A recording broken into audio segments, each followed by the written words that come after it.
한양 성곽 너머로 저물어가는 가을 해가 붉게 물들어갑니다. 은은한 달빛이 기와 지붕을 어루만지고 담장 너머로는 붉은 단풍이 가을 바람에 실려 흩날리고 있었지요. 멀리서 들려오는 가야금 선율이 한양의 고즈넉한 저녁을 더욱 깊게 만들었습니다. 장터에서는 아직도 붕어빵 익어가는 소리와 함께 달콤한 향기가 아련하게 퍼지고 있었죠. 윤월양 아씨는 정원 툇마루에 홀로 앉아 있었습니다. 달빛이 그녀의 비단 옷깃 위로 흩어지며 고운 얼굴을 희미하게 비추었지요. 가녀린 손끝에 감긴 자수실이 조용히 떨리는 모습이 마치 그녀의 가슴 속 불안처럼 보였습니다. 월양은 한숨을 내쉬며 먼 하늘을 바라보았습니다. 정훈자의 서찰이 도착할 날이 점점 다가오고 있었으나 그는 이미 3번이나 약속을 어겼던 것입니다. 오늘도 오지 않으시는군요. 월양의 목소리는 가을바람에 실려 멀리 흩어져 갔습니다. 그녀의 눈가에 맺힌 이슬 같은 눈물이 달빛에 반짝였지요.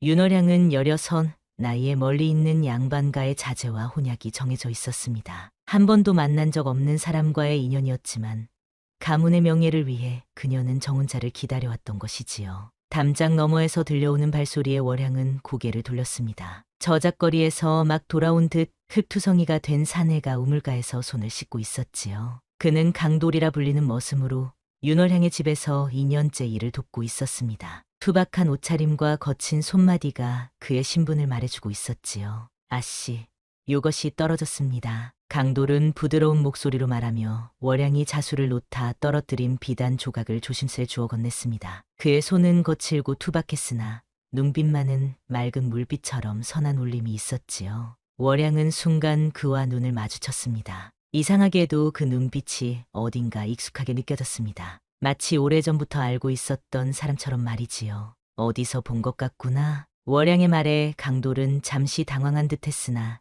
이내 고개를 숙이며 대답했습니다. 저희는 언제나 여기 있었사옵니다. 아씨.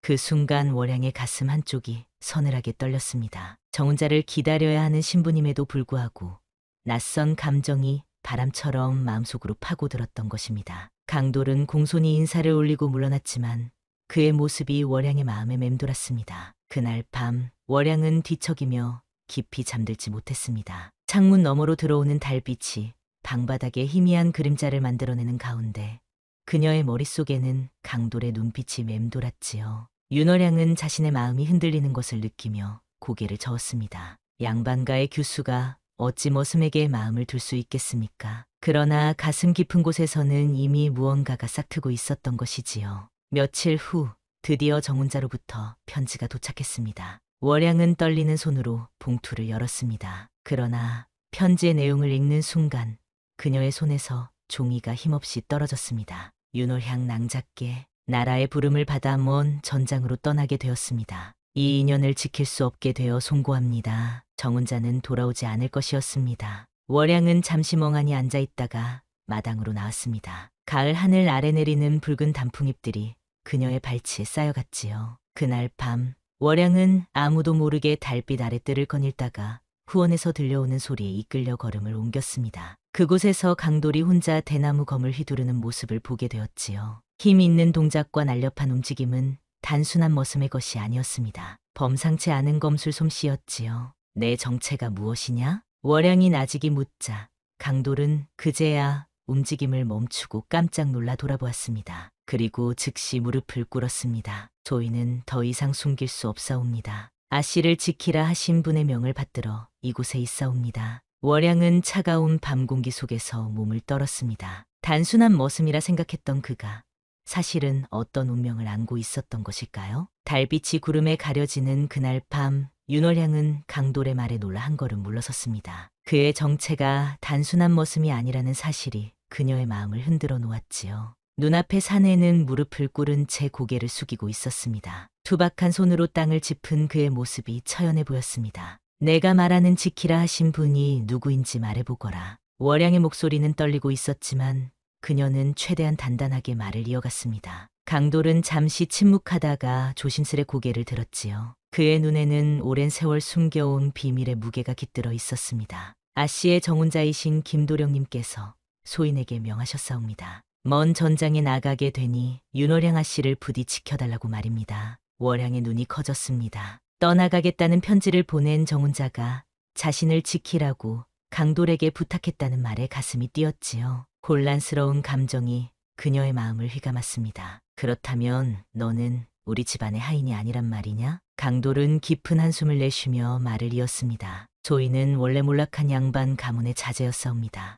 어릴 적 소인의 집안은 반역죄로 몰려 멸문지화를 당했고 소인은 기적적으로 살아남아 정혼자님의 집안에 의해 거둬졌지요. 그리고 오랜 세월 아씨를 멀리서 지키는 존재로 살아왔사옵니다. 몰락한 양반가의 자제라는 말에 월양은 더욱 놀라움을 금치 못했습니다. 지난 2년간 그녀가 머슴으로만 알았던 이가 사실은 양반의 피를 이어받은 사람이었단 말입니까? 그녀는 달빛 아래서 그의 얼굴을 새삼 바라보았지요. 거친 일에 단련된 얼굴이었지만 그 속에 담긴 기품이 문득 느껴졌습니다. 너는 머슴이면서도 검술을 익혔구나. 어째서 정체를 숨긴 것이냐? 월향이 물었지요. 강돌은 말없이 고개를 숙였습니다. 그의 침묵 속에는 말로 다할 수 없는 슬픔이 담겨 있었습니다. 소인은 아씨를 멀리서 바라보는 것만으로도 좋겠사옵니다. 그 말을 듣는 순간 월향의 가슴 한켠이 뜨겁게 달아올랐습니다. 그가 자신을 위해 신분을 숨기고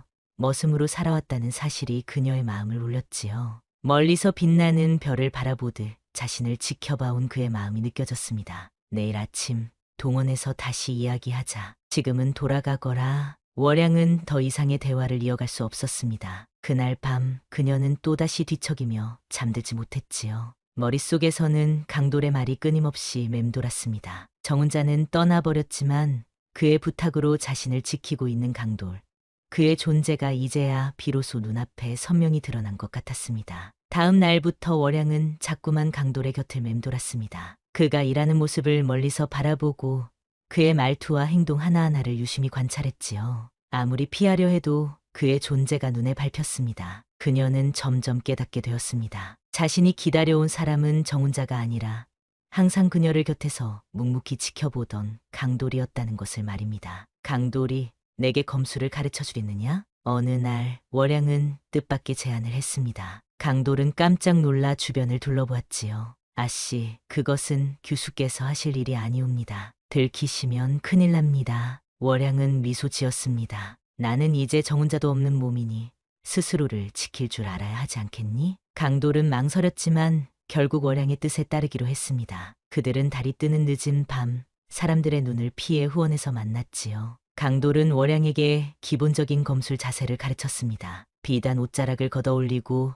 검을 들어올리는 월양의 모습은 달빛 아래 한 폭의 그림 같았습니다. 허리를 더 바로 세우시고 발은 어깨 너비로 벌리십시오. 강돌의 조심스러운 지도에 월양은 진지하게 따랐습니다. 그들 사이에는 스승과 제자라는 새로운 관계가 형성되었지요. 하지만 그 속에서 피어나는 감정은 그보다 더 깊고 복잡했습니다. 이렇게 열흘이 지났을 무렵 뜻밖의 사건이 벌어졌습니다. 윤월양의 집안에 갑작스러운 위기가 찾아온 것이었습니다. 아버지 윤상이가 조정에서 모함을 받아 체포될 위기에 처한 것이지요. 관군들이 윤상이를 잡으러 집으로 쳐들어오는 날이었습니다. 대감의 명으로 윤상이를 체포하러 왔다. 어서 나오라. 관군들의 거친 목소리가 대문 밖에서 울려 퍼졌습니다. 월양은 겁에 질려 아버지를 바라보았습니다. 윤상이는 침착하게 딸의 손을 잡았지요. 염려 말 거라. 진실은 언젠가 밝혀질 것이다. 하지만 관군들이 대문을 부수고 들어오려는 순간이었습니다. 아씨를 건드리는 자 내 목숨을 걸고 막을 것이오. 강돌이 갑자기 나타나 대문 앞을 가로막았습니다. 그의 손에 쥔 검이 달빛에 번뜩였지요.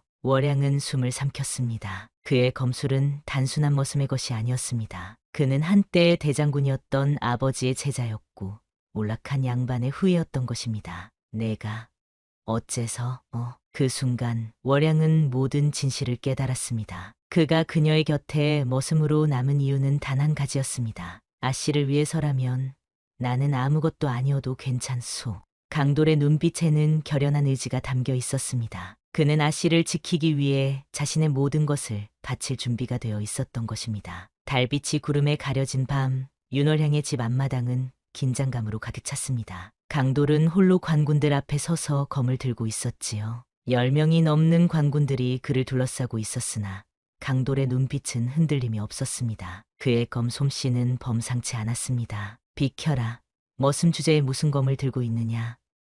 관가의 명령을 거역하면 너도 같이 잡아가겠다. 관군의 우두머리가 소리쳤습니다. 하지만 강돌은 미동도 하지 않고 그 자리를 지켰지요. 월양은 문틈으로 이 모든 광경을 바라보며 가슴을 졸였습니다. 그의 등 뒤로 자신의 아버지 윤상이가 있었고 그 아버지를 지키기 위해 강돌이 목숨을 걸고 있다는 사실이 그녀의 마음을 무겁게 했습니다. 이 자는 단순한 모습이 아니다. 이 자의 검술은 유명한 강 대장군의 것과 같구나. 관군 중 한 명이 소리쳤습니다. 그 말에 모든 시선이 강돌에게 쏠렸지요. 하지만 그 말은 동시에 강돌의 신분이 드러나는 계기가 되었습니다. 강 대장군의 아들. 그럼 내가 반역자의 자식인 강철이란 말이냐? 관군들은 더욱 긴장한 모습으로 그를 바라보았습니다. 강돌, 아니 강철은 잠시 침묵했습니다. 그의 본명이 불려진 순간 오랫동안 숨겨온 그의 정체가 드러난 것이었지요. 월향은 그제야 왜 그가 강돌이라는 이름으로 살아왔는지 이해할 수 있었습니다. 그렇소로. 내 이름은 강철이오. 하지만 내 아버지는 결코 반역자가 아니었소. 강철의 목소리에는 깊은 분노와 슬픔이 묻어났습니다. 그가 지금까지 견뎌온 시간이 얼마나 고통스러웠을지 월양은 그제야 깊이 느낄 수 있었지요. 내 아비는 임금을 배신한 역적이다. 그리고 너 역시 그 자식이니 오늘 여기서 끝을 보겠다. 관군들이 일제히 강철을 향해 달려들었습니다. 강철은 검을 휘둘러 그들을 막아섰지요. 그의 검은 마치 물 흐르듯 부드럽게 움직이며 관군들의 공격을 막아냈습니다. 그러나 수적 열세는 어쩔 수 없었습니다. 곧 여러 관군에게 둘러싸인 강철은 점점 밀리기 시작했지요. 그때였습니다. 멈추시오. 윤상이가 대문을 열고 걸어 나왔습니다. 그의 위험 있는 모습에 관군들이 잠시 주춤했지요. 나는 윤상이다. 내가 자진해서 관하로 가겠다. 이 젊은이는 우리 집 머슴일 뿐이니 그를 해치지 말고 나를 데려가거라. 윤상이의 말에 관군들은 잠시 망설이다 그를 체포했습니다. 강철은 손에 힘이 빠진 채 그 모습을 바라볼 수밖에 없었지요. 월양은 달려나가 아버지를 붙잡았습니다. 아버지, 어디로 가시는 것입니까?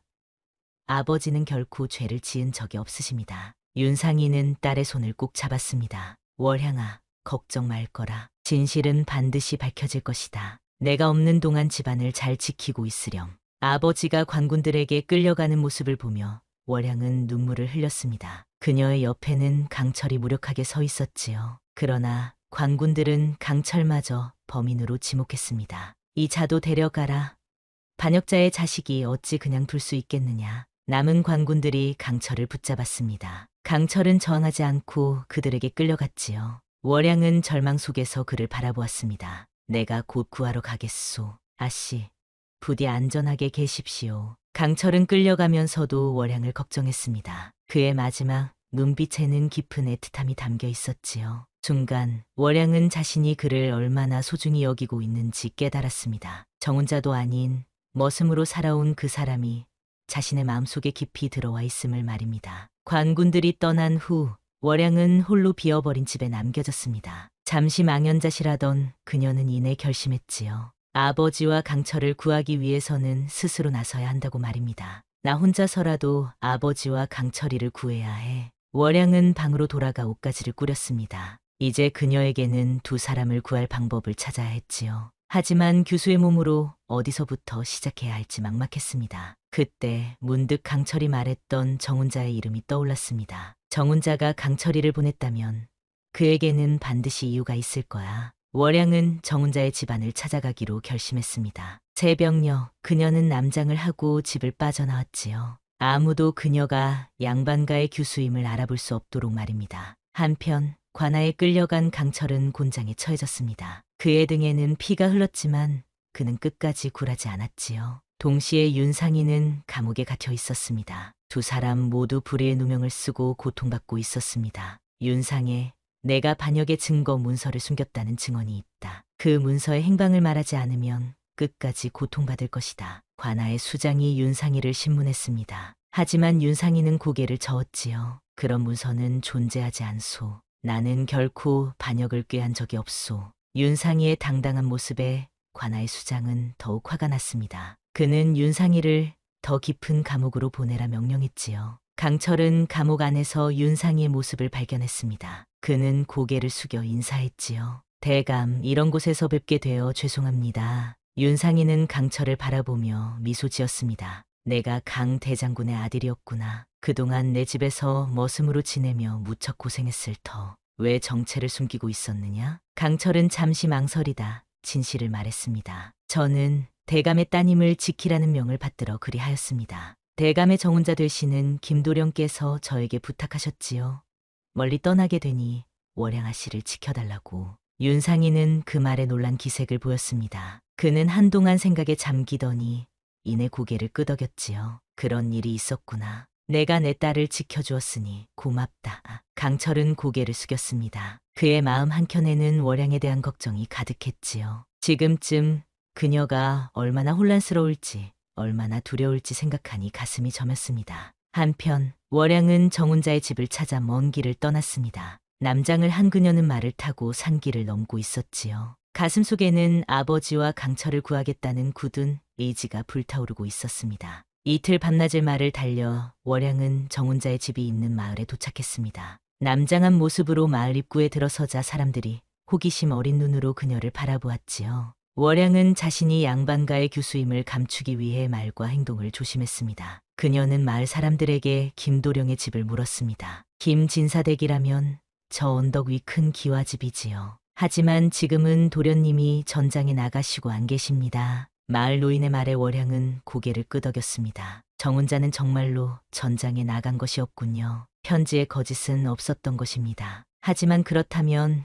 강철을 보낸 이유는 무엇일까요?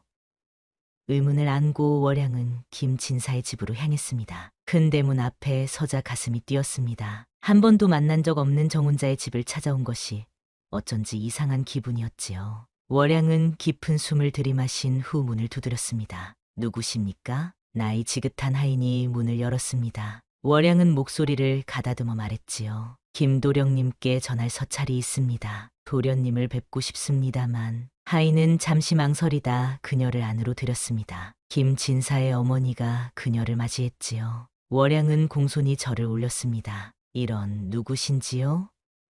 우리 아들에게 무슨 용건이라도? 김 부인이 물었습니다. 월양은 눈치를 살폈습니다. 지금 자신의 정체를 밝히는 것이 현명할지 판단하기 어려웠지요. 하지만 진실만이 아버지와 강철을 구할 수 있다는 생각에 용기를 내었습니다. 제가 사실은 윤상이의 따님 월양입니다. 그 말에 김 부인의 눈이 커졌습니다. 그녀는 월양을 자세히 살펴보더니 놀란 눈빛을 감추지 못했지요. 아이고, 이게 웬일인가?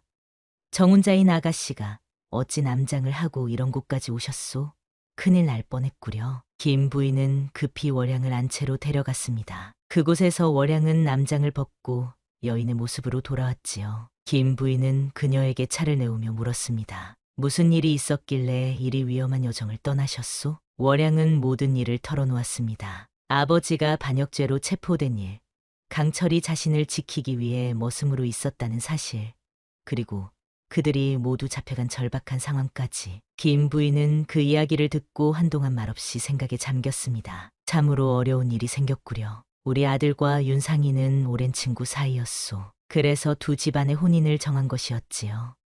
하지만 김 부인의 목소리가 떨렸습니다. 그녀는 월양의 손을 잡았지요. 우리 아들은 전장에 나가기 전 윤상이가 위험에 처할 것을 예견했소. 그래서 강 대장군의 아들을 보내 당신을 지키게 했던 것이오. 월양의 눈이 커졌습니다. 정혼자는 이미 아버지의 그리고 자신의 위기를 알고 있었다는 말인가요? 그렇다면 김도령은 아버지의 누명에 대해서도 알고 계신 겁니까? 김 부인은 고개를 끄덕였습니다. 우리 아들은 조정에서 윤상이가 모함을 받을 것을 알았소. 그래서 미리 준비를 했지요. 그런데 김 부인은 말을 흐렸습니다. 무언가 더 말하고 싶은 듯 했으나 망설이는 기색이 역력했지요. 월양은 애타게 물었습니다. 무슨 일인지 말씀해 주십시오. 아버지와 강철이가 위험합니다. 김 부인은 잠시 생각하다 일어나 방 한쪽의 서안을 열었습니다. 그곳에서 오래된 편지 한 통을 꺼내왔지요. 이것이 우리 아들이 떠나기 전 남긴 편지요. 당신에게만 보여주는 것이니 절대 비밀로 해주시오. 월양은 떨리는 손으로 편지를 펼쳤습니다. 그 안에는 놀라운 내용이 적혀 있었지요. 윤상의 대감은 반역자가 아니라 오히려 반역을 막으려 했던 충신이다. 증거는 윤상이의 집 뒤뜰 은행나무 아래 묻혀 있다. 강철에게는 이미 이 사실을 알렸으나 그가 잡혀갈 경우를 대비해 이 편지를 남긴다. 월양은 눈물이 흘렀습니다. 정훈자는 자신에게 소식을 전하지 않고 떠났지만 실은 아버지를 구하기 위한 계획을 세워두었던 것입니다. 그리고 그 계획의 일부가 바로 강철이었지요. 이제 어떻게 해야 합니까? 아버지와 강철이를 어떻게 구할 수 있을까요? 김 부인은 월양의 어깨를 조용히 잡았습니다. 증거를 찾아야 하오. 그리고 그것을 임금님께 직접 보여드려야 하지요. 월양은 결심했습니다. 자신이 직접 증거를 찾아 아버지의 누명을 벗기고 강철도 구해내리라 말입니다. 그녀는 김 부인에게 인사를 올리고 다시 길을 떠날 준비를 했습니다. 무리하지 마시오, 아가씨. 위험한 여정이니 우리 지파인을 함께 보내겠소. 김 부인의 배려에 월양은 깊이 감사드렸습니다. 하지만 그녀는 혼자 가겠다고 고집했지요. 이것은 자신이 해결해야 할 일이라는 생각이 들었기 때문입니다. 감사합니다만 제가 혼자 가야 할 것 같습니다. 더 빨리 움직일 수 있을 테니까요. 월양은 다시 남장으로 갈아입고 말을 탔습니다. 김 부인은 그녀에게 여행에 필요한 물품과 약간의 비상금을 건네주었지요. 그리고 한양으로 가는 지름길을 알려주었습니다. 아가씨, 부디 몸 조심하시오. 우리 아들이 돌아오면 그도 분명 도울 것이오. 김 부인의 따뜻한 격려에 월양은 고개를 숙여 감사를 표했습니다. 그리고 한양을 향해 다시 말을 몰았지요. 이제 그녀에게는 증거를 찾아 아버지와 강철을 구하는 것만이 중요했습니다. 한편 한양의 감옥에서는 강철과 윤상이가 고통받고 있었습니다. 특히 강철은 반역자의 아들이라는 이유로 더 가혹한 취급을 받고 있었지요. 그의 등에는 곤장의 흔적이 깊게 패여 있었습니다. 내 아비처럼 끝까지 완강하게 버틸 테냐? 사실을 말하면 고통을 줄여주마. 관리들이 강철을 압박했습니다. 하지만 그는 입을 굳게 다물었지요. 그의 눈에는 결연한 의지가 빛났습니다. 조이는 말할 것이 없습니다. 조인의 아버지는 반역자가 아니었으며 윤상의 대감 역시 충신입니다. 그 말에 관리들은 더 화가 나 그를 다시 곤장으로 내리쳤습니다. 윤상이는 옆에서 이 모든 광경을 지켜보며 괴로워했지요. 그만두게. 이 젊은이는 아무것도 모르네. 내가 모든 것을 말하겠네. 윤상이의 말에 관리들이 그를 바라보았습니다. 하지만 강철은 놀라 고개를 들었지요. 대감, 안 됩니다. 증거가 있습니다. 그 말에 윤상이는 강철을 날카롭게 쳐다보았습니다. 그의 눈빛이 말했습니다. 조용히 하라. 강철은 입을 다물었습니다. 그는 윤상이가 무슨 계획을 갖고 있는지 눈치챘지요. 말해보게, 윤상이. 그 반역의 증거가 어디 있는가? 관리가 물었습니다. 윤상이는 천천히 말했지요. 증거는 내 집 뒤뜰 은행나무 아래 있네. 하지만 그것은 반역의 증거가 아니라 오히려 반역을 꾀하는 자들의 명단일세. 관리들은 놀라 서로를 바라보았습니다. 그들은 즉시 사람을 보내 그 증거를 찾아오라 명령했지요. 윤상이와 강철은 불안한 마음으로 기다렸습니다. 과연 월양이 집에 있을까? 그녀는 안전할까? 두 사람의 가슴 속은 걱정으로 가득 찼습니다. 한양으로 돌아오는 길은 험했습니다. 월양은 밤낮으로 말을 달려 사흘 만에 겨우 한양 근교에 도착했지요. 남장을 한 그녀는 도성 안으로 들어가기 위해 성문 앞에서 잠시 머뭇거렸습니다. 관군들이 엄격하게 출입을 통제하고 있었기 때문입니다. 젊은이 어디서 왔으며 무슨 일로 한양에 들어가려 하는가? 문지기가 월양을 세웠습니다. 그녀는 침착하게 대답했지요. 저희는 경기 광주에서 온 상인의 아들로 아버지의 병원에 쓸 약재를 구하러 왔습니다. 월양은 김 부인에게 받은 패를 보여주었습니다. 김 진사 집안의 패를 본 문지기는 더 이상 의심하지 않고 그녀를 통과시켰지요. 월양은 안도의 한숨을 내쉬며 말을 몰아 자신의 집으로 향했습니다. 해가 저물 무렵 그녀는 자신의 집 근처에 도착했습니다. 하지만 집 주변에는 관군들이 지키고 있었지요. 월양은 곧장 들어갈 수 없어 담장 너머 뒤뜰로 가는 비밀 통로를 통해 몰래 들어가기로 했습니다. 어릴 적 놀이터로 사용하던 그 통로는 다행히 아직 그대로였습니다. 달빛이 은은히 내리쬐는 밤, 월양은 조심스럽게 집 뒤뜰로 들어섰습니다. 그곳에는 오래된 은행나무가 서 있었지요. 김도령의 편지에 적힌 대로 증거는 이 나무 아래 묻혀 있을 터였습니다. 월양은 주변을 살피며 나무 밑으로 다가갔습니다. 도대체 어디에 묻혀 있는 것일까? 월양은 은행나무 주변을 살펴보았습니다. 달빛 아래에서는 모든 것이 희미하게 보였지요. 그때 그녀는 나무 줄기 한쪽에 새겨진 작은 표시를 발견했습니다. 세 개의 점이 삼각형 모양으로 새겨져 있었습니다. 이것이 표시인가 보구나. 월양은 그 표시 앞에서 무릎을 꿇고 땅을 파기 시작했습니다. 얼마 파지 않아 그녀의 손에 단단한 무언가가 닿았지요. 작은 나무 상자였습니다. 월양은 조심스럽게 그것을 꺼내 열었습니다. 상자 안에는 낡은 두루마리 한 통과 작은 도장이 들어 있었습니다. 두루마리에는 여러 명의 이름이 적혀 있었고 그 옆에는 반역 계획에 대한 자세한 내용이 기록되어 있었지요. 놀랍게도 그 명단 속에는 현재 아버지를 모함한 대신들의 이름이 있었습니다. 이것이 바로 아버지의 결백을 증명할 증거였던 것입니다. 이것이 아버지를 구할 수 있는 증거구나. 월양은 손이 떨리는 것을 느꼈습니다. 이제 이 문서만 있으면 아버지와 강철을 구할 수 있을 것입니다. 하지만 어떻게 이 증거를 임금님께 보여드려야 할까요? 교수의 몸으로, 그것도 남장한 상태로 어떻게 궁에 들어갈 수 있을까? 월양은 깊이 고민했습니다. 그때 뒤에서 발소리가 들렸습니다. 월양은 깜짝 놀라 뒤를 돌아보았지요. 관군들이 그녀를 발견한 것입니다. 거기 누구냐?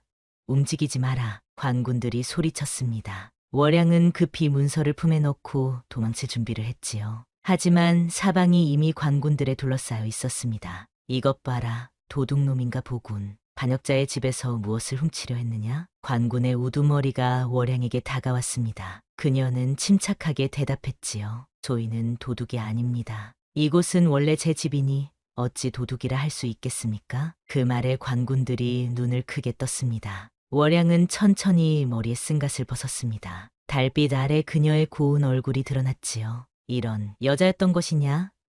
그것도 혹시 윤상이의 딸 윤월양인가? 관군의 우두머리가 놀라 물었습니다. 월양은 당당하게 고개를 끄덕였지요. 그렇습니다. 저는 윤상이의 딸 윤월양입니다. 그리고 지금 제 품에는 아버지의 결백을 증명할 증거가 있습니다. 저를 대감께 데려가 주십시오. 월양의 당당한 태도에 관군들은 잠시 망설였습니다. 그들은 서로 눈빛을 교환한 후 결국 월양을 체포하기로 했지요. 반역자의 딸이니 당연한 조치였습니다. 아씨, 죄송합니다만 저희도 명령을 따를 수밖에 없습니다. 아씨를 관하로 모셔가겠습니다. 관군들은 월양을 공손하게 대했지만 결국 그녀를 체포한 것은 마찬가지였습니다. 월양은 저항하지 않고 그들을 따라갔습니다. 오히려 이것이 아버지와 강철을 만날 수 있는 기회라고 생각했지요. 관아에 도착한 월양은 곧바로 신문을 받게 되었습니다. 관아의 수장은 그녀를 냉정하게 바라보았습니다. 내가 정말 윤상이의 딸이냐?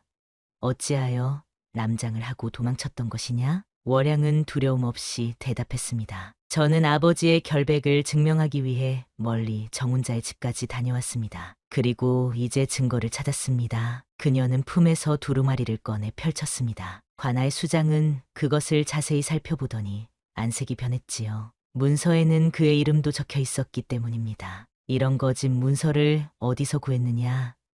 이는 모두 조작된 것이다. 그가 소리쳤습니다. 월양은 침착하게 말했지요. 이 문서에는 대감의 도장이 찍혀 있습니다. 그리고 이 문서를 이미 임금님께 전했다는 편지도 함께 있습니다. 물론 그것은 거짓말이었습니다. 하지만 월양은 관아의 수장을 흔들기 위해 그런 말을 할 수밖에 없었지요. 그의 안색이 더욱 창백해졌습니다. 그럴 리가 없다.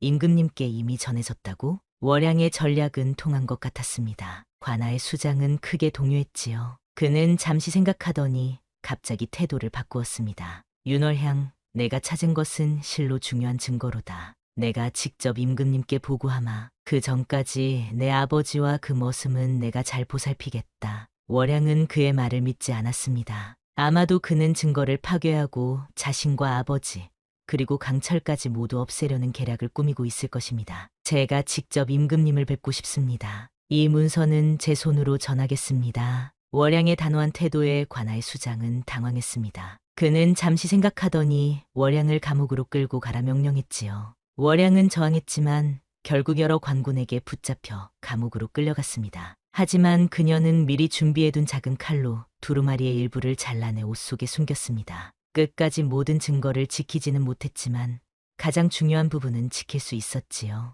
감옥에 갇힌 월양은 어둠 속에서 한숨을 내쉬었습니다. 하지만 곧 익숙한 목소리가 들렸지요. 월양 아씨? 어둠 속에서 강철의 목소리가 들려왔습니다. 월양은 그 소리에 기쁨의 눈물을 흘렸습니다. 강철이, 그대도 여기 있었구나. 월양은 소리가 난 쪽으로 다가갔습니다. 창살 너머로 강철의 모습이 보였지요. 그는 상처투성이었지만 그의 눈빛만큼은 여전히 강인했습니다. 아씨, 어찌 이런 곳에 오셨습니까?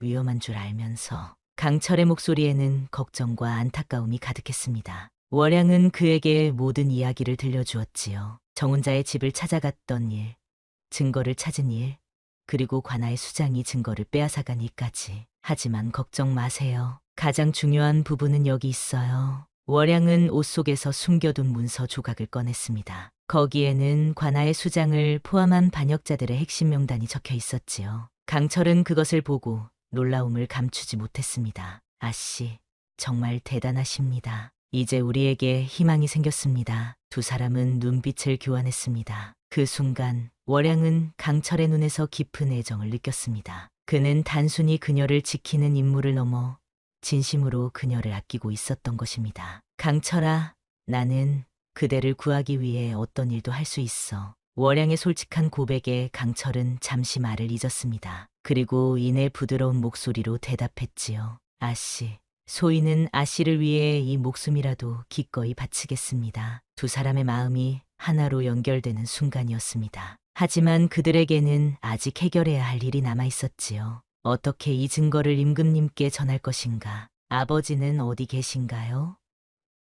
아버지도 여기 계신가요? 월향이 물었습니다. 강철은 고개를 끄덕였지요. 대감은 더 깊은 감옥에 갇혀 계십니다. 하지만 아직 무사하십니다. 그 말에 월향은 안도했습니다. 아버지가 아직 살아계시다니 다행이었습니다. 이제 그들은 함께 탈출 계획을 세워야 했지요. 내일 아침 관아의 수장이 임금님께 보고하러 갈 것입니다. 그 전에 우리가 먼저 임금님께 이 증거를 전해야 합니다. 강철이 말했습니다. 월향은 동의했지요. 하지만 어떻게 이 감옥에서 빠져나갈 수 있을까? 두 사람은 밤새 머리를 맞대고 계획을 세웠습니다. 어둠이 깊어갈수록 감옥 안은 더욱 쓸쓸했습니다. 차가운 바람이 창살 사이로 들어와 월향의 뺨을 스쳤지요. 그녀는 무릎을 끌어안은 제 강철과 이야기를 나누고 있었습니다. 탈출 계획을 세우기 위해서였지요. 아씨, 내일 아침 죄수들에게 물을 가져다주는 하인이 있습니다. 그때가 우리의 유일한 기회일 것 같습니다. 강철이 낮은 목소리로 속삭였습니다. 월향은 고개를 끄덕였지요. 그들은 밤이 깊어가는 동안 세세한 계획을 세웠습니다. 월향은 여인의 약한 모습을 연기해 하인의 주의를 끌고 그 사이 강철이 탈출할 기회를 만드는 것이었습니다. 하지만 그대 혼자 탈출하면 어떻게 되는 거지? 월향이 걱정스럽게 물었습니다. 강철은 잠시 침묵했다가 조용히 대답했지요. 조인이 탈출하여 임금님께 증거를 전한 후 다시 아씨와 대감을 구하러 오겠습니다. 조인을 믿어주십시오. 그의 진심 어린 목소리에 월향은 가슴이 뭉클해졌습니다. 그녀는 옷 속에 숨겨둔 문서 조각을 꺼내 강철에게 건넸지요. 이것을 가져가요. 부디 무사히 임금님께 전해주세요. 강철은 그 문서를 소중히 받아 자신의 옷 안에 꼼꼼히 숨겼습니다. 두 사람은 그렇게 밤을 보내며 서로에 대한 마음을 더욱 깊이 느꼈지요. 새벽이 밝아오고 있었습니다. 곧 하인이 물을 가져올 시간이었지요. 월향은 마른 침을 삼키며 강철에게 눈짓을 했습니다. 이제 그들의 계획을 실행할 때였습니다. 물 가져왔소. 나이 든 하인이 물통을 들고 다가왔습니다. 월향은 즉시 신음소리를 내며 바닥에 쓰러졌지요. 아이고, 살려주세요. 너무 아파요. 물 좀 주세요. 월향의 연기에 하인은 놀라 그녀에게 다가왔습니다. 강철은 그 틈을 노려 재빨리 움직였지요. 그는 창살 사이로 손을 뻗어 하인의 옷자락을 잡아당겼습니다. 하인이 균형을 잃고 비틀거리는 순간 강철은 그의 허리춤에 있던 열쇠를 빼앗았습니다. 뭐 하는 짓이냐? 하인이 소리쳤지만 이미 늦었습니다. 강철은 재빨리 자신의 감옥 문을 열고 뛰쳐나왔지요. 하인은 소리를 지르려 했지만 강철이 그의 입을 막았습니다. 소리를 지르지 마시오. 해치지 않을 테니 협조해 주시오. 강철은 하인을 묶어두고 월향의 감옥 문도 열었습니다. 월향은 기쁨에 찬 얼굴로 그에게 달려갔지요. 이제 어떻게 해야 하지? 월향이 물었습니다. 강철은 주변을 살폈지요. 아씨는 이곳에 계셔야 합니다. 제가 임금님께 증거를 전하고 돌아오겠습니다. 만약 아씨마저 없어지면 관아의 수장이 더 의심할 것입니다. 월향은 잠시 고민하다 고개를 끄덕였습니다. 강철의 말이 옳았습니다. 그들은 마지막으로 손을 잡았지요. 부디 무사히 돌아오세요. 월양의 눈에 걱정과 애정이 가득했습니다. 강철은 그녀의 손을 꼭 쥐었지요. 반드시 돌아오겠습니다. 아씨를 결코 혼자 두지 않을 것입니다. 그리고 강철은 재빨리 밖으로 나갔습니다. 월양은 다시 감옥 안으로 들어가 문을 닫았지요. 이제 그녀는 강철이 무사히 임무를 수행하기를 기도할 뿐이었습니다. 강철은 관할을 빠져나와 궁궐로 향했습니다. 하지만 궁궐로 들어가는 것은 결코 쉬운 일이 아니었지요. 그는 생각을 짜내어 방법을 찾아야 했습니다. 마침 궁으로 향하는 물자 수레가 지나가는 것을 보고 그는 계획을 세웠습니다. 수레 밑에 몸을 숨겨 함께 들어가는 것이었지요. 한편 관아에서는 강철의 탈출이 발각되었습니다. 관아의 수장은 크게 분노했지요. 어찌 죄수를 놓쳤단 말이냐. 당장 찾아내지 못하면 모두 목이 날아갈 것이다. 그는 부하들에게 소리쳤습니다. 월양은 감옥 안에서 그 소리를 들으며 조용히 기도했습니다. 강철이 무사히 임금님께 증거를 전달하기를. 관아의 수장은 윤상이를 신문하기 위해 그의 감옥으로 향했습니다. 그는 윤상이에게 협박을 시작했지요. 이보게 윤상해, 내 딸이 증거를 가지고 관아에 들어왔다가 감옥에 갇혔으나 내 아이는 탈출했다. 이제 곧 그 아이는 잡힐 것이고 너희 가족은 모두 반역죄로 처단될 것이다. 윤상이는 놀라움을 감추지 못했습니다. 자신의 딸이 감옥에 갇혔다는 소식에 가슴이 찢어지는 듯했지요. 하지만 그는 의연한 태도를 유지했습니다. 내 딸은 결백하다. 그리고 그대들이 증거를 찾았다면 그것은 나의 결백을 증명할 것이다. 관아의 수장은 비웃었습니다. 그 증거는 이미 내 손에 있다. 그리고 곧 그것은 사라질 것이다. 아무도 이 사실을 알지 못할 것이다. 윤상이는 깊은 한숨을 내쉬었습니다. 하지만 그의 눈에는 여전히 희망의 빛이 있었지요. 그는 강철을 믿고 있었습니다. 강철은 드디어 궁궐 안으로 들어가는데 성공했습니다. 하지만 임금님을 만나는 것은 또 다른 문제였지요. 그는 궁궐 안을 서성이며 방법을 찾고 있었습니다. 이게 웬 놈이냐?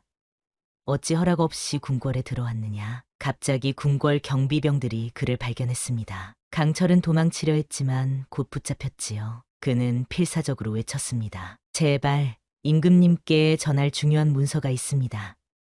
윤상의 대감의 결백을 증명할 증거입니다. 경비병들은 그의 말을 듣고 잠시 망설였습니다. 마침 그때 대궐에서 나오던 한 대신이 그 광경을 목격했지요. 무슨 일이냐? 대신이 물었습니다. 경비병들이 상황을 설명하자 대신은 강철을 자세히 살펴보았습니다. 내가 강 대장군의 아들이 아니냐? 강철은 놀랐습니다. 그를 알아보는 사람이 있다니.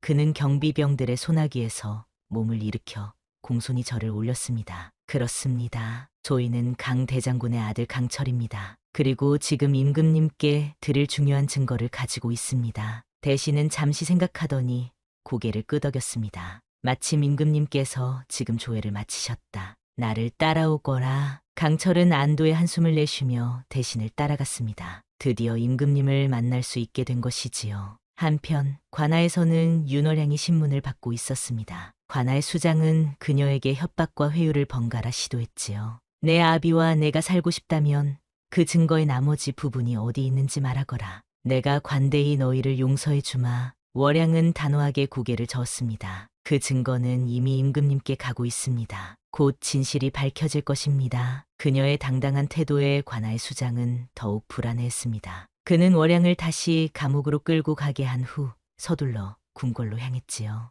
임금님께 자신의 변명을 먼저 전해야 한다고 생각했기 때문입니다. 강철은 임금님 앞에 무릎을 꿇었습니다. 대신의 도움으로 그는 드디어 임금님을 아련할 수 있게 되었지요. 그는 떨리는 손으로 품에 숨겨둔 문서를 꺼냈습니다. 폐하, 이 문서는 윤상의 대감의 결백을 증명하는 증거용입니다. 대감은 반역을 꾀한 것이 아니라 오히려 반역을 계획하는 자들의 명단을 발견하고 이를 폐하께 알리려 했던 것이옵니다. 임금은 문서를 받아 자세히 살펴보았습니다. 그의 안색이 점점 굳어졌지요. 이것이 사실이라면 심각한 일이로다. 내 가장 신임하던 신하들 중 일부가 반역을 꾀했다는 말이냐? 강철은 고개를 끄덕였습니다. 그렇사옵니다, 폐하. 그리고 지금 이 순간에도 관아의 수장은 이 증거를 없애려 하고 있사옵니다. 윤상의 대감과 그의 따님은 지금 관아에 갇혀 있사옵니다. 임금은 깊은 생각에 잠겼습니다. 그때 궁궐문이 열리며 관아의 수장이 급히 들어왔지요. 그는 강철을 보자 크게 놀랐습니다. 폐하, 저 자는 탈옥한 죄인이옵니다. 감히 폐하 앞에 임금이 손을 들어 그를 제지했습니다. 방금 중대한 문서를 받아보았다. 내가 설명할 것이 있을 것 같구나. 관아의 수장은 창백해진 얼굴로 임금을 바라보았습니다. 그는 알았습니다. 자신의 반역 계획이 탄로났음을. 그는 갑자기 칼을 빼들어 강철에게 달려들었습니다. 이 역적의 자식.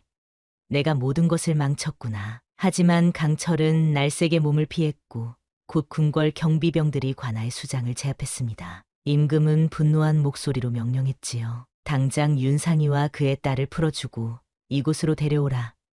그리고 이 역적을 감옥에 가두어라. 강철은 안도의 한숨을 내쉬었습니다. 드디어 진실이 밝혀진 것입니다. 그는 임금님 앞에 다시 절을 올렸습니다. 폐하, 한 가지 청이 있사옵니다. 임금이 고개를 끄덕이자 강철은 말을 이었습니다. 강 대장군의 아들로서 제 아버지의 누명도 함께 벗겨주시길 간청드립니다. 아버지는 결코 반역자가 아니었사옵니다. 임금은 잠시 생각하더니 고개를 끄덕였습니다. 그것도 살펴보겠다. 내 아비에 대한 일도 다시 조사하마. 강철의 눈에 눈물이 맺혔습니다. 오랜 세월 숨겨온 자신의 정체, 그리고 아버지의 누명이 드디어 벗겨질 수 있다는 희망이 생긴 것입니다. 한양의 하늘에 붉은 노을이 번질 때 윤상이와 윤월향이 관아에서 풀려났습니다. 임금의 친위대가 직접 내려와 그들을 호위했지요. 월향은 자신과 아버지를 구해낸 강철을 생각하며 마음속으로 그에게 감사를 전했습니다. 드디어 진실이 밝혀진 것입니다. 궁궐에 도착한 윤상이와 윤월향은 임금의 아련실로 안내되었습니다. 그곳에는 이미 강철이 무릎을 꿇고 앉아 있었지요. 월향은 그를 보자마자 안도의 한숨을 내쉬었습니다. 강철은 그녀를 보고 조용히 미소 지었습니다. 그들 사이에 흐르는 깊은 감정이 눈빛만으로도 전해졌지요. 윤상에 그대가 당한 억울함을 풀어주지 못한 것이 짐의 불찰이었소. 임금이 말했습니다. 윤상이는 공손히 절을 올렸지요. 폐하의 은혜 만극하옵니다. 신은 단지 폐하를 위해 충성을 다했을 뿐입니다. 임금은 고개를 끄덕였습니다. 그리고 월향을 바라보았지요. 그대의 딸이 큰 용기를 발휘했소. 교수의 몸으로 이런 위험을 무릅쓰다니 참으로 대단하오. 월향은 부끄러운 듯 고개를 숙였습니다. 임금은 이어서 강철을 바라보았지요. 강철, 그대의 아버지 강 대장군의 누명도 조사해보았소. 그리고 그 역시 억울한 누명을 썼다는 사실을 확인했소. 이제 그대의 가문도 복권시키겠소. 강철의 눈에 눈물이 맺혔습니다. 오랜 세월 기다려온 순간이 마침내 찾아온 것입니다. 그는 깊이 절을 올렸지요. 폐하의 은혜 죽어도 갚지 못할 것입니다. 임금은 세 사람을 따뜻한 눈빛으로 바라보았습니다. 이제 그대들은 집으로 돌아가 편히 쉬시오. 짐이 내린 특별한 상으로 윤상이는 다시 조정에 복귀하게 될 것이며 강철은 아버지의 관직을 이어받게 될 것이오. 세 사람은 임금의 은혜에 감사의 절을 올렸습니다. 그들은 궁궐을 나와 함께 윤상이의 집으로 돌아갔지요. 집으로 가는 길에 윤상이는 강철에게 물었습니다. 이제 내 진짜 이름으로 살 수 있게 되었구나. 내 집에서 머슴으로 지내느라 많이 고생했을 터. 앞으로 무엇을 할 생각이냐? 강철은 잠시 망설이다 대답했습니다. 대감의 집에서 지내는 동안 소인은 많은 것을 배웠습니다. 이제 아버지의 이름을 되찾았으니 그 이름에 걸맞은 사람이 되기 위해 노력하고 싶습니다. 윤상이는 고개를 끄덕였습니다. 그리고 월향을 바라보았지요. 그녀의 눈빛에서 강철을 향한 마음을 읽을 수 있었습니다. 그는 슬며시 미소 지었지요. 월향아, 내가 정혼자를 기다리지 않아도 된다는 사실을 알고 있느냐? 윤상이의 말에 월향은 놀라 아버지를 바라보았습니다. 강철도 놀란 눈으로 윤상이를 쳐다보았지요. 무슨 말씀이신지요? 아버지? 윤상이는 한숨을 내쉬었습니다. 사실 내 정혼자인 김도령은 임진왜란 때 전사했다. 하지만 그 사실을 너에게 알리지 않았던 것은 우리 집안이 위험해질 것을 예상했기 때문이었다. 김도령의 아버지와 나는 함께 반역 음모를 밝히려 했고 그 과정에서 김도령은 목숨을 잃었다. 그리고 강철은 김도령의 마지막 부탁으로 너를 지키기 위해 우리 집에 온 것이지. 월향과 강철은 충격에 빠졌습니다. 그들이 알고 있던 것과는 전혀 다른 진실이었지요. 윤상이는 계속해서 말했습니다. 이제 모든 진실이 밝혀졌으니 너는 자유롭게 내 삶을 선택할 수 있다. 정혼자와의 약속에 더 이상 얽매일 필요가 없다. 월향의 눈에 눈물이 고였습니다. 그녀는 아버지의 손을 꼭 잡았지요. 아버지, 그동안 얼마나 힘드셨을까요? 윤상이는 딸의 손을 토닥였습니다. 모든 것이 지나갔다. 이제 우리는 새로운 시작을 할 수 있다. 그들은 침묵 속에서 집으로 향했습니다. 각자의 마음속에는 여러 생각이 교차하고 있었지요. 집에 도착한 후 월양은 정원에 홀로 앉아 생각에 잠겼습니다. 달빛이 그녀의 얼굴을 부드럽게 비추고 있었지요. 이제 그녀는 자유롭게 자신의 삶을 선택할 수 있게 되었습니다. 그 생각에 가슴이 벅차올랐습니다. 문득 발자국 소리가 들려왔습니다. 월양은 고개를 들어 강철을, 이제는 더 이상 머슴이 아닌 강 대장군의 아들 강철을 바라보았지요. 아씨, 아니 월양 아가씨, 잠시 말씀 드려도 될까요? 강철이 조심스럽게 물었습니다. 월양은 미소 지으며 그에게 자리를 권했습니다. 강철은 그녀 옆에 앉았지요. 달빛 아래 두 사람의 모습이 그림자처럼 겹쳐졌습니다. 내일 저는 떠나야 합니다. 아버지의 무덤을 찾아 제를 올리고 가문을 다시 일으켜 세우기 위해서입니다. 강철의 말에 월양의 가슴이 아팠습니다. 그가 떠난다니 그녀는 그동안 쌓아온 감정을 어떻게 해야 할지 몰랐습니다. 그렇군요. 부디 무사히 다녀오세요. 월양의 목소리가 떨렸습니다. 강철은 그녀의 눈을 바라보았지요. 하지만 제가 돌아올 수 있을지 아가씨께서 허락해 주신다면. 그의 목소리에는 망설임과 희망이 함께 담겨 있었습니다. 월양은 자신의 진심을 더 이상 숨기지 않기로 했습니다. 나는 그대가 돌아오길 기다릴 것입니다. 내가 그동안 진정으로 기다렸던 사람은 결국 그대였으니까요. 강철의 눈이 빛났습니다. 그는 조심스럽게 월양의 손을 잡았지요. 그들의 손이 맞닿는 순간 두 사람 사이에 오랫동안 숨겨왔던 감정이 봄날의 꽃처럼 피어올랐습니다. 제가 돌아오면 정식으로 대감께 청혼드리고 싶습니다. 제가 아직 부족하지만 아가씨를 평생 지키며 사랑하고 싶습니다. 월양의 눈에서 눈물이 흘러내렸습니다. 그것은 기쁨의 눈물이었지요. 그녀는 강철의 손을 꼭 쥐었습니다. 그대가 머슴이었을 때도 내 마음은 이미 그대에게 있었습니다. 지금은 더욱 그러합니다. 두 사람은 달빛 아래서 서로를 바라보았습니다. 그들의 눈빛에는 미래에 대한 희망과 서로를 향한 깊은 사랑이 담겨 있었지요. 이튿날 강철은 윤상이에게 정중히 인사를 올리고 떠날 준비를 했습니다. 윤상이는 그를 바라보며 말했지요. 내가 돌아오면 이 집의 문은 언제나 열려 있을 것이다. 내 딸이 너를 기다릴 테니. 강철은 깊이 고개를 숙였습니다.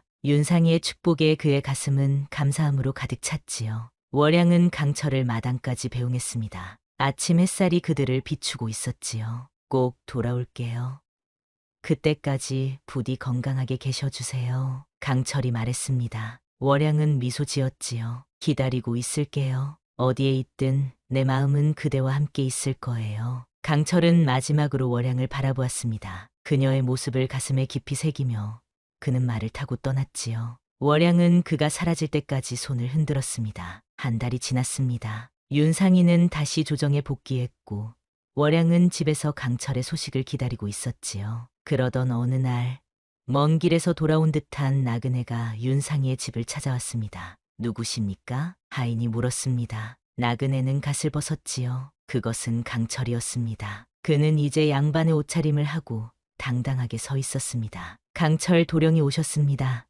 어서 들어오십시오. 하인들이 반갑게 그를 맞이했습니다. 월양은 그 소리를 듣고 달려나왔지요. 마당에 서 있는 강철을 보자 그녀의 얼굴에 행복한 미소가 번졌습니다. 돌아왔군요. 월양의 목소리가 떨렸습니다. 강철은 고개를 끄덕였지요. 약속대로 돌아왔습니다. 이제 아가씨 곁을 떠나지 않을 것입니다. 두 사람은 서로를 바라보며 미소 지었습니다. 강철은 윤상이를 만나 정중히 월양에게 청혼할 수 있는 허락을 구했고 윤상이는 기쁘게 허락했지요. 너희 두 사람이 진정한 사랑으로 맺어진 것을 보니 이보다 더 기쁜 일이 없구나. 윤상이의 축복 아래 월양과 강철은 약혼을 하게 되었습니다. 그들의 혼례는 봄꽃이 만발한 3월에 치르기로 했지요. 월양은 이제 더 이상 정혼자를 기다리는 아씨가 아니었습니다. 그녀는 자신의 진정한 마음을 따라 선택한 사람과 함께할 미래를 꿈꾸고 있었지요. 강철은 더 이상 자신의 신분을 숨기는 머슴이 아니었습니다. 그는 당당하게 자신의 이름을 되찾고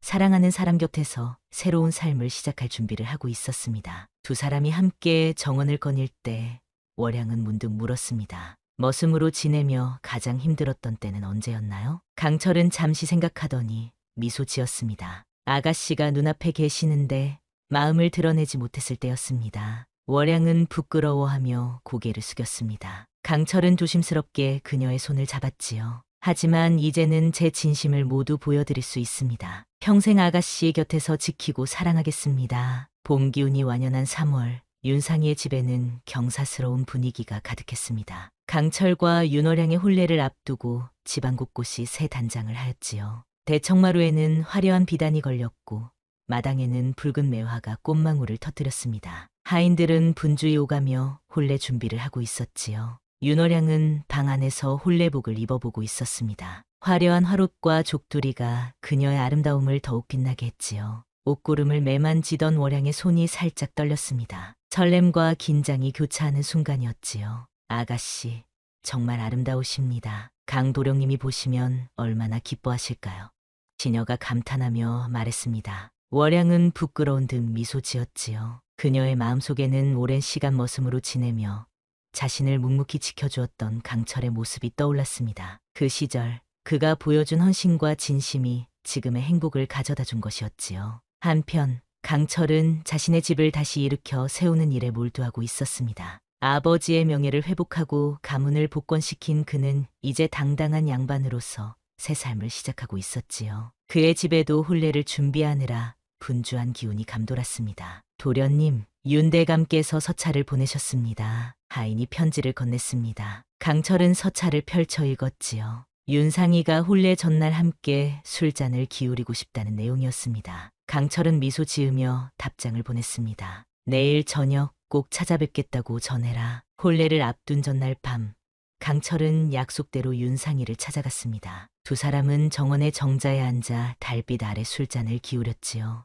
은은한 가을바람이 두 사람의 대화에 함께했습니다. 이제 내가 내 사위가 되는구나. 처음 너를 머슴으로 보았을 때는 이런 날이 올 줄 몰랐다. 윤상이가 술잔을 들며 말했습니다. 강철은 공손히 절을 올렸지요. 대감의 은혜 평생 잊지 않겠습니다. 월양 아가씨를 진심으로 사랑하고 소중히 여기겠습니다. 윤상이는 따뜻한 눈빛으로 강철을 바라보았습니다. 내 딸이 너를 선택한 것은 옳은 일이었다. 너희 두 사람이 진정한 사랑으로 맺어진 것을 보니 이보다 더 기쁜 일이 없구나. 강철의 눈시울이 붉어졌습니다. 그는 자신의 진심을 담아 말했지요. 머슴으로 지내며 가장 힘들었던 것은 제 마음을 숨겨야 했던 것입니다. 하지만 이제는 당당하게 제 마음을 표현할 수 있어 행복합니다. 윤상이는 고개를 끄덕였습니다. 그는 강철의 어깨를 토닥이며 말했지요. 월양이 행복하게 해주길 바란다. 그것이 내가 바라는 전부이다. 두 사람은 밤이 깊어가도록 이야기를 나누었습니다. 과거의 아픔과 미래의 희망에 대해 말이지요. 강철은 윤상이에게 깊은 존경심을 느꼈고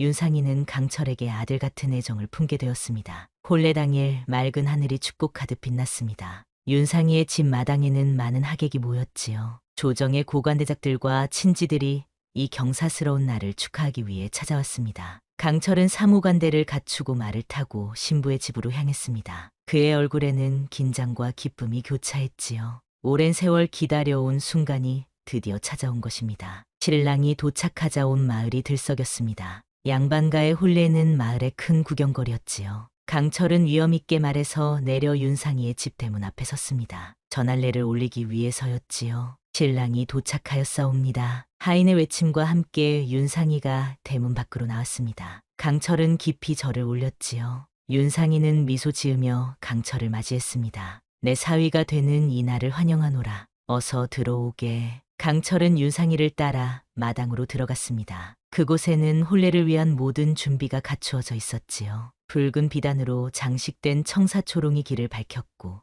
대청마루에는 화려한 혼례상이 차려져 있었습니다. 신부를 모시고 오너라. 윤상이의 명령에 시녀들이 안채로 향했습니다. 잠시 후 윤월양이 화려한 화롯을 입고 나타났지요. 그녀의 얼굴은 연지와 곤지로 화장되어 있었고 족두리를 쓴 모습이 한 폭의 그림 같았습니다. 강철은 그녀를 보는 순간 숨이 멎는 듯했습니다. 혼례식이 시작되었습니다. 두 사람은 서로를 마주보고 절을 올렸지요. 그리고 합글례를 위해 술잔을 주고받았습니다. 강철과 월양의 손이 스치는 순간 두 사람의 가슴은 벅차올랐습니다. 마침내 그들은 하나가 되었지요. 이제 두 사람은 부부가 되었소. 서로를 아끼고 존중하며 평생을 함께하기를 바라오. 주례 말에 모든 하객이 박수를 쳤습니다. 강철과 월양은 서로를 바라보며 미소 지었지요. 그들의 눈빛에는 미래에 대한 희망과 약속이 담겨 있었습니다. 혼례를 마친 후 두 사람은 신방으로 향했습니다. 월양은 부끄러운 듯 고개를 숙이고 있었지요. 강철은 조심스럽게 그녀의 손을 잡았습니다.